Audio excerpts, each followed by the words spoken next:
Au Zimbabwe, la Banque centrale a été encouragée dans ses efforts de mettre un terme à la fuite de capitaux hors du pays via toute une palette de moyens illicites.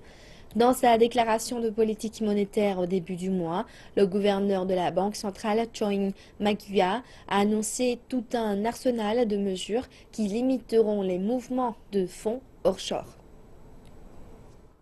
À travers le non-paiement de gains à l'exportation, des investissements étrangers non approuvés, l'évasion fiscale et la contrebande, on estime que des individus et des compagnies ont siphonné illégalement plus de 1,8 milliard de dollars hors du pays en 2015. Ces fuites ont causé une hémorragie de la fragile économie et baissé les réserves de devises étrangères à l'équivalent de moins d'un mois d'exportation à partir du mois de décembre dernier.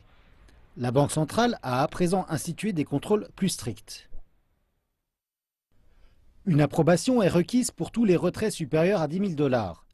Les paiements offshore des compagnies requerront une approbation et ne pourront dépasser 3% du revenu. Toutes les transactions douteuses devront être rapportées. Et les banques devront observer des règles plus strictes d'identification des clients. De moindres sorties d'argent renforceront les liquidités et donneront au gouvernement davantage d'espace fiscal et l'aideront dans ses efforts de régler les obligations de sa dette cette année. Ce sont de bonnes mesures, mais elles doivent être mises en œuvre pour qu'elles aient de la valeur.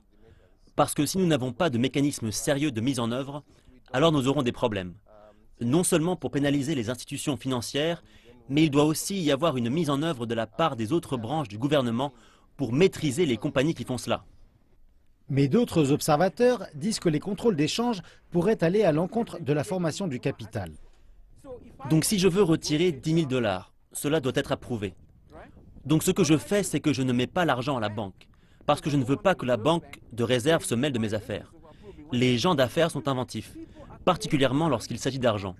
Donc ils trouveront toujours des moyens de s'assurer de mettre leur argent à l'étranger. Cet analyste ajoute que la Banque centrale pourrait puiser dans la diaspora, estimée à environ 3 millions de personnes, afin d'introduire la permutation des actifs comme solution alternative.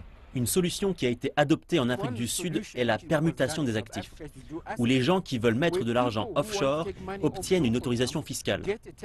Vous vous assurez donc qu'ils paient leurs impôts, puis permutent leurs actifs avec des gens qui ont de l'argent à l'extérieur. Donc si quelqu'un veut apporter de l'argent dans le pays et que je veux sortir mon argent, nous nous associons et dès lors, l'argent reste dans le pays et nous limitons le flux. En dernière instance, les analystes d'ici disent que le Zimbabwe doit continuer sur sa voie pour améliorer le climat des investissements et le profil de risque du pays, ce qui encouragera les gens qui ont fait de l'argent à le garder ici et à en apporter plus.